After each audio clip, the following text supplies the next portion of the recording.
Hard at work, aren't you? Yes. Are you tired with all the work you're doing? No, I love it. It's very good for me. But you're actually in this musical called Little Night Music. It's not a very hectic musical, is it? I mean, it's kind of gentle, gracious, statuesque a bit. Elegant. I mean, you're not. Oh, it's not one of those razzmatazz musicals. No. That's the next one. After this one. Yes. But that doesn't mean to say that you don't have to work very hard. Oh, yes, it's very hard work. To find it. But it's such fun. You've come a long way, haven't you, since all those things I was going back about? I know. I thought you were going to say when you were a little boy, and I was going to come out and belch you one. I did say adolescence stretches over a long period. Yes. I mean, and some of us are always little boys at heart. Do you know what I mean by that? Yes, I do. You've got a mum in England as well, I certainly have, yes. She looks kind of cheerful and lively and has a white bow thing on. Yes, marvellous lady. Where is she? She's in Devon, and I haven't been able to see her yet, but soon I hope. Is she a stern mother? No. She's a very energetic lady, marvellous sense of humour, and very down to earth. Gorgeous lady. Is she critical at all of you? I mean, does she go to your films and say, now then, our Jean, I liked you in so-and-so, but I didn't like you? No, she's usually pretty pleased with everything. She gets upset if I go out without makeup and look kind of tacky, which I do a lot at home. My husband doesn't mind me not wearing makeup, but she likes me to look just right all the time. But at home, I get a bit slobby. I wish we had a picture of you looking tacky. I can't believe you ever... Oh, I can show you some. I bet you've never looked tacky in your life. Never. In Los Angeles, it's easier to become tacky if you play tennis a lot, and I wear a sweatsuit and just don't dress up and wear makeup. And that's obviously, that pleases you a lot, that kind of lifestyle. It's very comfortable, yes. You know, we're all agog also at the fact that our English Gene Simmons is actually living in Los Angeles with a pool and a tennis court and maids and a patio and sunshine. You know, it's all our dream, isn't it? Yes, it is. I still don't believe it, really. Because when I started in this business, I had no idea, I was going to go into the movie world, and everything always seemed to be such a surprise to me, everything that happened. And it's been a miracle and kind of life. And it still is a surprise in parts, is it? Yes, I will never get over it, really. I think you owe England something, you know, or Britain. Yes, I do. And I think you ought to... I'm sure you do. And I'm sure you ought to sort of rectify it a bit by... I think you ought to have coach parties. There's a lot of coach parties in here tonight, you see. And I think you ought to invite us over to your Bel Air mansion. And we can all come and dine. Well, there's lots of room. There really is. Be careful. There's such a thing as charter flights. We'll all be on because I used to go and watch you with my two bob bit, as I was saying, doing Ophelia, I'm intrigued now to know what it was that Olivier saw in you, because you weren't actually noted for classical roles when you were offered Ophelia, were you? Well, I'd never done anything. The only play I'd ever done in my life was at school, and they slung me out of it because I giggled all the time. Did you? So I didn't get very far there. Had you read any Shakespeare?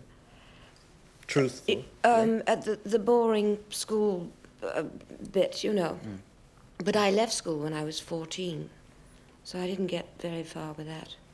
I don't know why he picked me for it. I was thrilled that he did. And I worked with a wonderful coach by the name of Molly Touraine, who's dead now. And... you know... What kind of message did you get? Did he call you, or did he write to you, or did somebody say? Did you audition for it, for instance? I read for it. I was working at Pinewood Studios, and he came over and said, I want you to study this with Miss Touraine. And about a week later, he came over, and I had to read for him. And he said, would you like to do it? Yes, of course. The rank organisation didn't want me to do it, as a matter of fact. I believe he had to put a lot of pressure on them, because I think they were nervous about, you know, Shakespeare. Which was not, of course, box office or popular or anything in those days, was it, before he got his No, but it took a lot of guts to do it, and of course all Shakespeare should be filmed. It should be there. Did you know who he was? Laurence Olivier, of course. I mean, were you nervous of him? Of course, and absolute awe. And madly in love with him, which I think... helped a lot. Yes, of course. Also, it went some way to helping you. Yes. And what was it like working on the set daily? Was it? Well, first of all, I couldn't wait to get to the studio, but it was like an opening night every night for me. But the rest of the cast in it were very helpful. When Larry wasn't working with me, they would help me.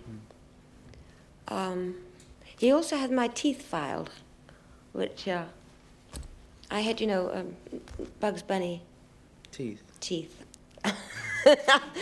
And he filed them down, and we were doing the... Do you mean they were like mine? I mean they had things like mine? No, those are vampire teeth you've got. Gee, thanks.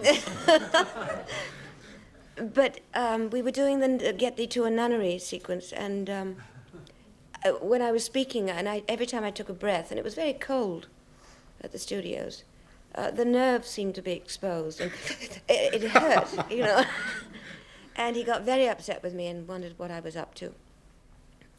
But when he found out, he was very understanding. Right. But it took a little while for them to, settle down a bit. Calm down, yes. I'd like to have seen again your face. I mean, there are a lot of things that I'd like to see that have happened in the past. Like your face when someone came up to you and said, Sir Laurence Olivier wants to file your teeth down. Well, he could have asked me to have done anything, and I would have said yes. Yeah, but there are some things you would more readily agree to, I imagine, from him than having your teeth. Not filing teeth, I see what you mean. Yes. but then you were, or should have been by that time, quite used to working with big names and big... Oh, I was only 18 when I did that. I was very inexperienced. You were? Yes. But you got used quickly afterwards, didn't you, to move yes, along? The rank people were overworking me, yes. Do you like getting into costume? To do costume things? Yes, I love it.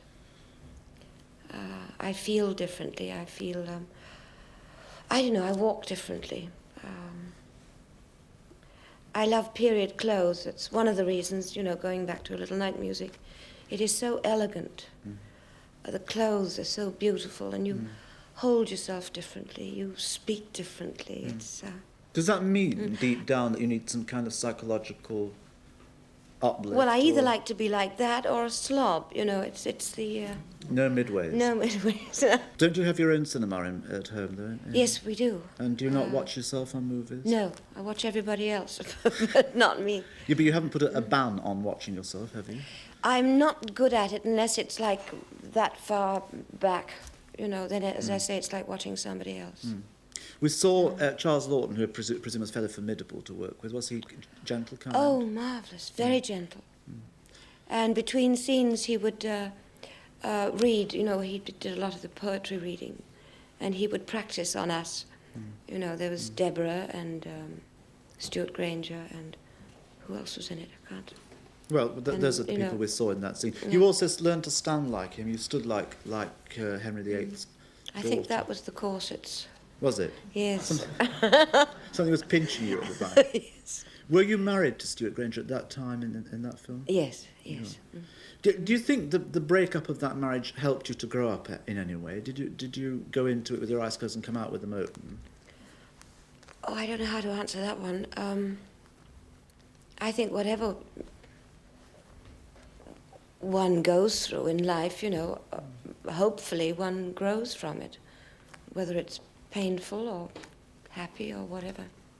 You still see him oddly from time to time? I don't mean... Yes, because I live over there and he lives over here. Yeah.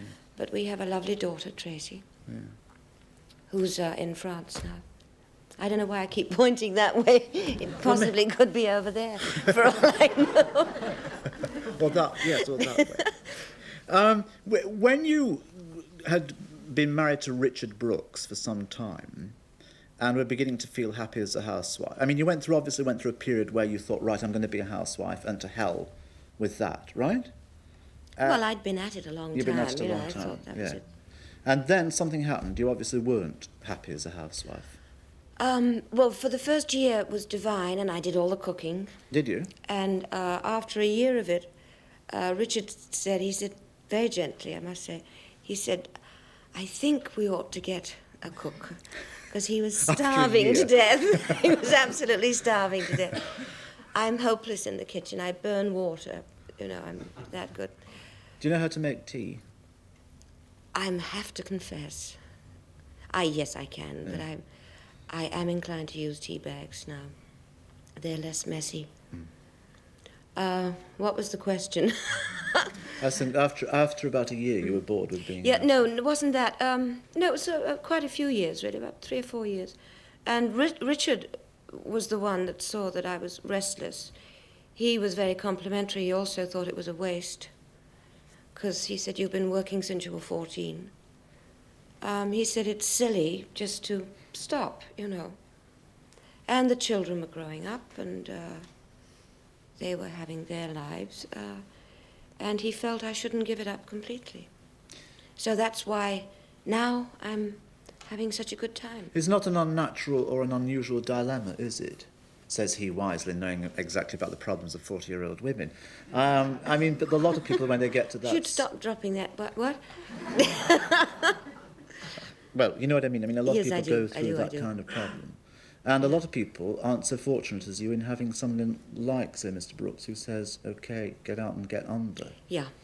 No, he really believes, and we made a picture together called The Happy Ending, about the problems of a middle-aged woman.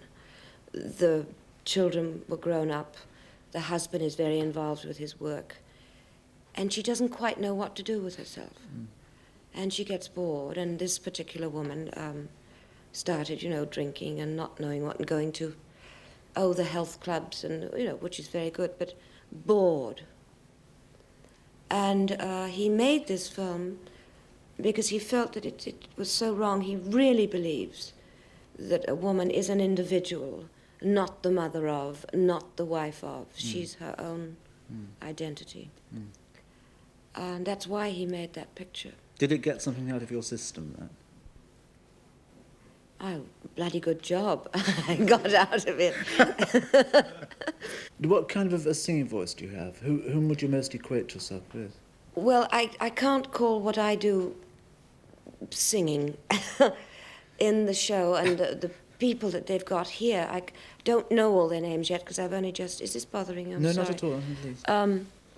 I don't know all their names.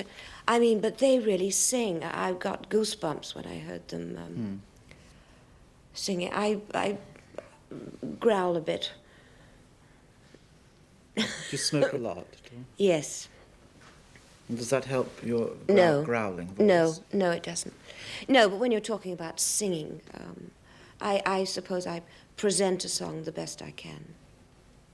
You know. Are you nervous at all about doing it in front of an English audience? Or returning to the... Oh, of course, yes. It's good nerves. It's... but it's very nervous.